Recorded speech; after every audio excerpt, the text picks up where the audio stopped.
to spill the beans. We just mutated on a Knocky James. Tiger blood, Charlie Sheen. Leadership level like a college dean. Addicted to the truth like crack is to a fiend. The elites killed the American dream. Along with Epstein, let's rage against the machine. Momentum picking up and I'm hardly burning steam. Positivity never makes it mainstream. The country's torn like some Levi James. Cutting the lawn, but I'm barely making greens. Give it to you straight like a laser beam. This fucking reality is not what it seems.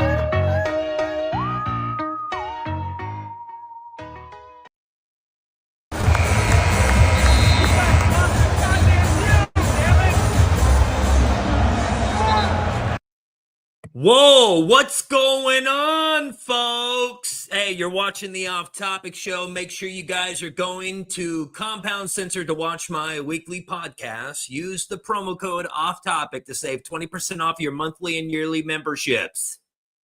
No, but seriously, what's going on here? I'm not normally into this, but what? I mean, this is the talk of the town, folks. I mean, everybody's talking about this. I mean, if you're in town, if you're in town, you're going to the post office, they're talking about this. If you're going to the hardware store, they're talking to this. If you're going to the college, if you're going to the bakery, listen, folks, they're talking. Everybody's talking. They all want to know what happened.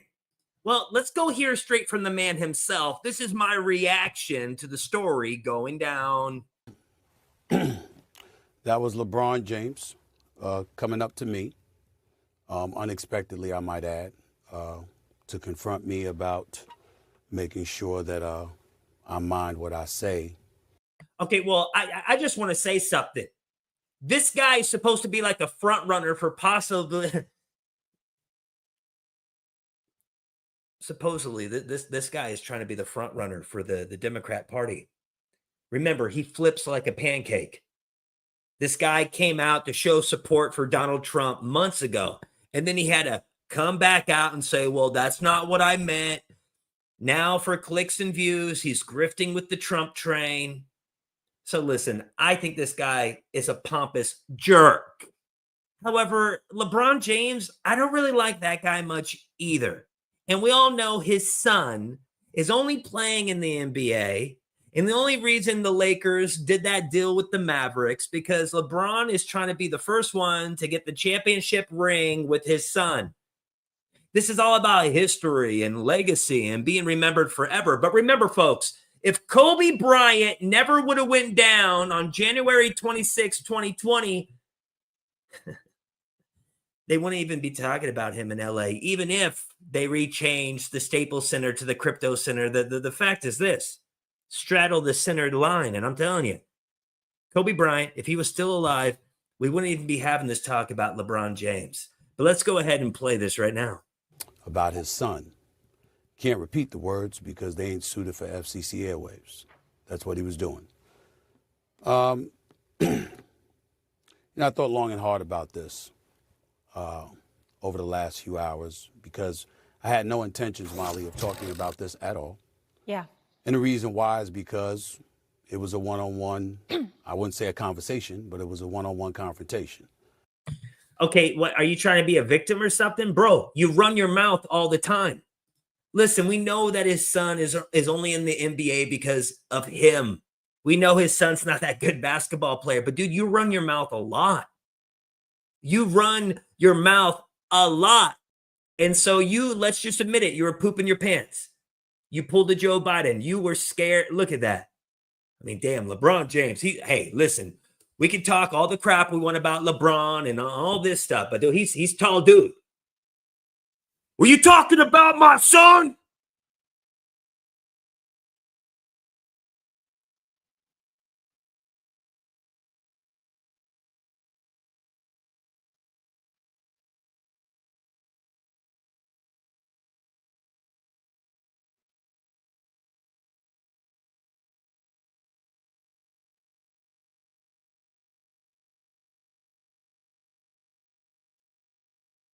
No. No, I was just saying that, you know, he wouldn't be, I mean, yeah, I am talking about your son. That's what he should have said. He should have pointed on his chest and been like, yeah, you talking about your son, homie? But then I wake up and everybody from ESPN and my agent and everybody else were sending me that this thing had gone viral. And so ultimately it was unavoidable, and that is why I have to discuss it now. That wasn't a basketball player confronting me. That was a parent. That was a father. And I can't sit here and be angry or feel slighted. Okay, what is this? That was a father protecting his son. Oh, don't stop. Dude, you're backing down. Look at you. He got you all in your feelings. Go call Drake. Hey, Kiki, do you love me? Dude, look at you backing down, man. Stand up tall. Rise above it all. But no, you won't be like a phoenix coming out of the ashes of this. You're just a little sissy. By LeBron James in any way in that regard. By all accounts, he's obviously a wonderful family man and a wonderful father who cares very, very deeply about his son. And based on some of the comments that he had heard, or shall I say, I think he thought he heard, he clearly took exception to some of the things that he heard me say, and he confronted me about it.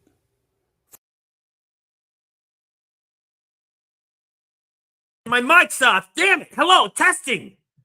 Man, you know what? Let me just finish listening to you. It seems like you're just backing down. It seems like you're just For the record, his agent and friend, Rich Paul, has my number. Maverick Carter, who works under him, has my number. LeBron James knows how to get in contact with me if he wanted to. He never called, because had he called and wanted to talk to me, I would have accepted that call. Had he wanted to see me, I would have flown out and I would have seen him and I would have had a conversation man to man. Man, talk about privilege and wealth. Hey, talk about privilege and wealth. Like, hey, if he wanted to see me, I would just fly out. Imagine just flying out, just, you know what I mean? I'm just saying, these are multi-million millionaires. You know what I mean? Some of them, like LeBron James, claimed they'd been suppressed. But imagine, you know, if he had a problem with me, I would just fly out instead of picking up the phone and just talking with him. I would just fly out first class, take a couple days off, go to the golf course. I would just fly out and just go talk with him, you know? But I got to go ahead and feel like a victim. I got to get into this whole victim mentality so I can be the front runner for the Democrats. So we know how Democrats, yeah, we're making this political. We know they like to be the victim. So I got to go ahead. I said some stuff. I poked the bear. Now that he confronted me, I got to look like a little victim here on my show. I got you. But that is not what he elected to do. Instead, he elected to confront me while I was sitting courtside. Ari Emanuel, the head of William Morris Endeavor, one of the agencies that represents me, along with Larry David, was sitting courtside. I was with them for the game. And he walked right up to me and he said what he had to say.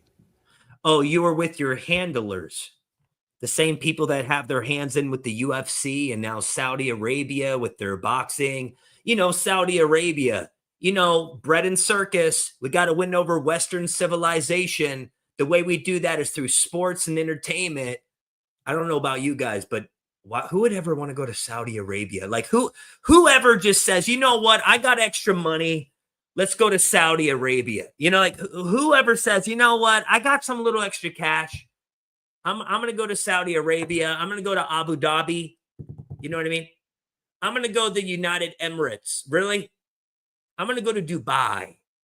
Out of all the places that, you know, I got some. Hey, honey, let's go to Dim Dare Dubai. Where? Dubai. No, I don't want to get high. No, Dubai. Why? Not cry. Dubai. I'm telling you. This guy's just pissed off. He got made fun of in front of his handlers. That's the whole thing. He's just upset that LeBron punked him in front of his handlers. So then he had to go on his show and be a little whiner. But Dave here from Barstool, he says it. He says it how it is. This guy is a damn, let's be honest, a lahu, a zahur. And he flip-flops. He can't be trusted. This man can't be trusted. Hey, when it goes to LeBron with this guy, LeBron punked him. Now let's go listen to Dave. What does Dave have to say about this pop culture news today? Listen, I got to weigh in on this Stephen A. Smith versus LeBron James controversy. In case you missed it, LeBron basically accosted Stephen A. at the Lakers game and said, "Keep my son's name out of your mouth, punk." Because Stephen A. was criticizing Bronny and saying LeBron's sensitive and really pointing out what a disaster Bronny has been his first year in the league. Now, I am one of the more neutral guys you're going to find on LeBron. I call it both ways. One of the all-time greats, definitely not better than Jordan. One of the most sensitive babies we've ever seen in sports. By all accounts, great family man, great dad. But this is one of the most ridiculous controversies in the history of civilization.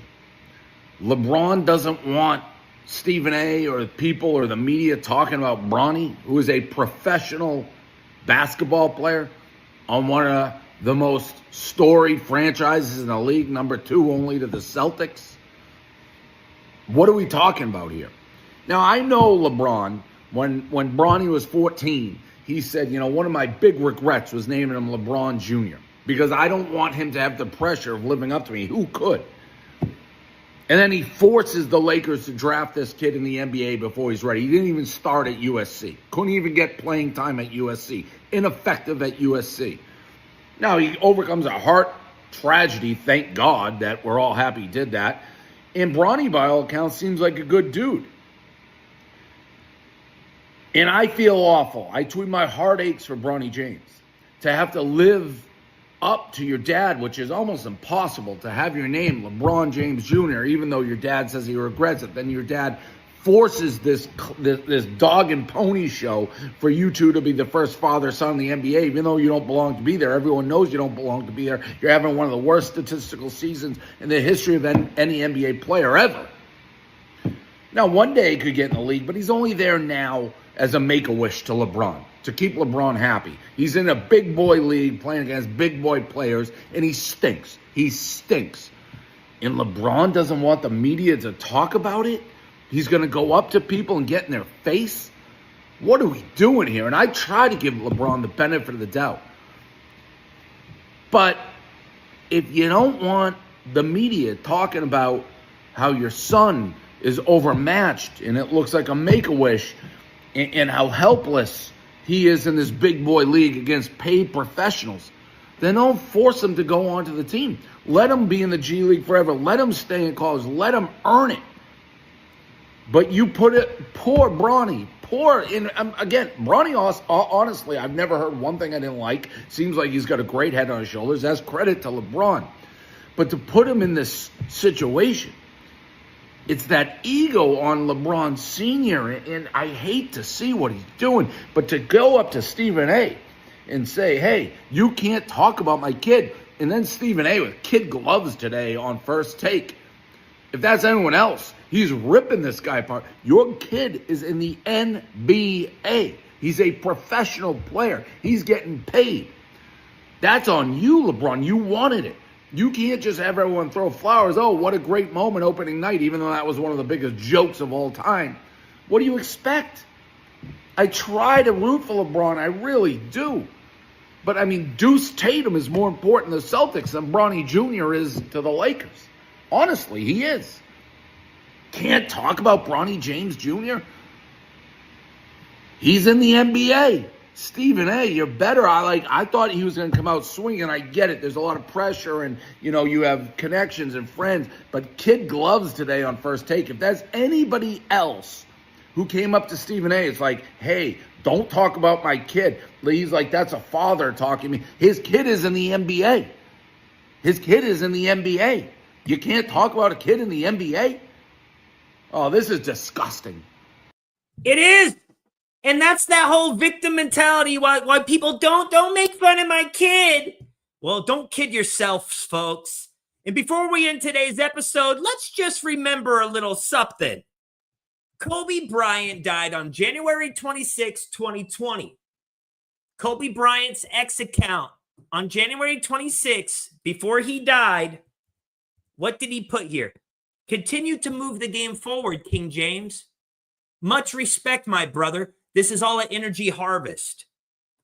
Listen, you can change the Staples Center to the crypto arena. It doesn't, see, they wanted to scrap the history. The facts is this. When LeBron went to the Lakers, he was never going to be accepted because the Lakers still had Kobe Bryant, which, by the way, Kobe Bryant was 41 and he was going to go back to the NBA. He talked about it. You see, Kobe Bryant, he bounced the damn ball, made a lot of money. He had the Mamba Academy. He was going after Big Pharma, and then bam! Helicopter goes down. Hey, why don't you watch LeBron James? Go to his Instagram. The last week leading up to Kobe Bryant's death, there was little, if you see him with Bill Clinton, Hillary Clinton, LeBron James, I'm not making this up. Bill Clinton sitting courtside and LeBron James posting that on his Instagram.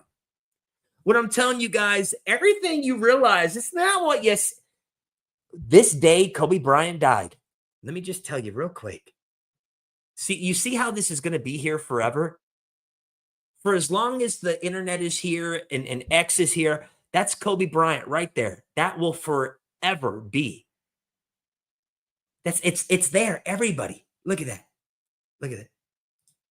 This was the official day the New World Order started. Let me say it again before we go. When did officially the New World Order start? January 26, 2020, when the helicopter, which, by the way, I was living in LA then. I remember that morning. You know, it's so weird that every other helicopter had to stand down, but not Kobe Bryant. And it's weird that Kobe Bryant that day was using a helicopter, not even one of his new ones. He was using like the used helicopter. Yeah, he had more than one helicopter. The guy that was his pilot, by the way, that guy had priors with messing up, but he was the pilot for Kobe Bryant that day. What I'm telling you guys is LeBron James is a damn loser. And if Kobe Bryant was still alive, we wouldn't even be talking about LeBron James as much as we are. At least not in Los Angeles.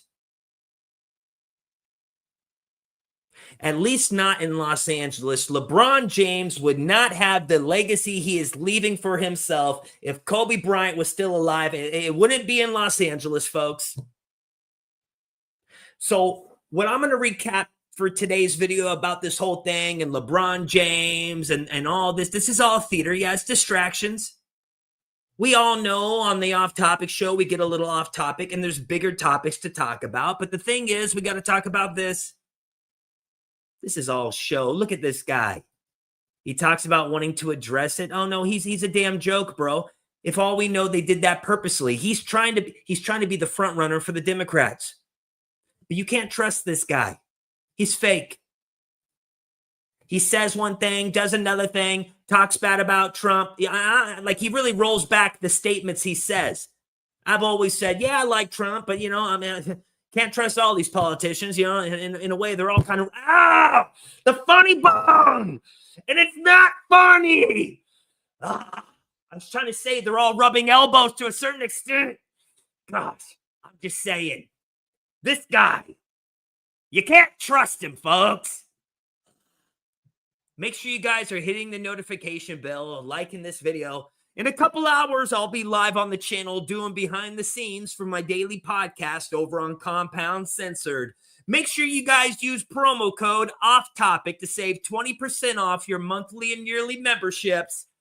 Damn it. So make sure you guys use that promo code. Make sure you're hitting the notification bell and subscribe. Make sure you like this video. Make sure you share and comment below. Thank you, guys. I'll be back later. I'm going to go take a shower or something. Why do they call it the funny bone? It's not funny. Why do they call it the funny bone? Whenever you hit it, it's not funny. Other people end up laughing at you. All right, anyway, I'll see you guys all later. Gosh, see you in a couple hours. But why do they call it the funny bone? It's not even funny, to be honest. Ugh.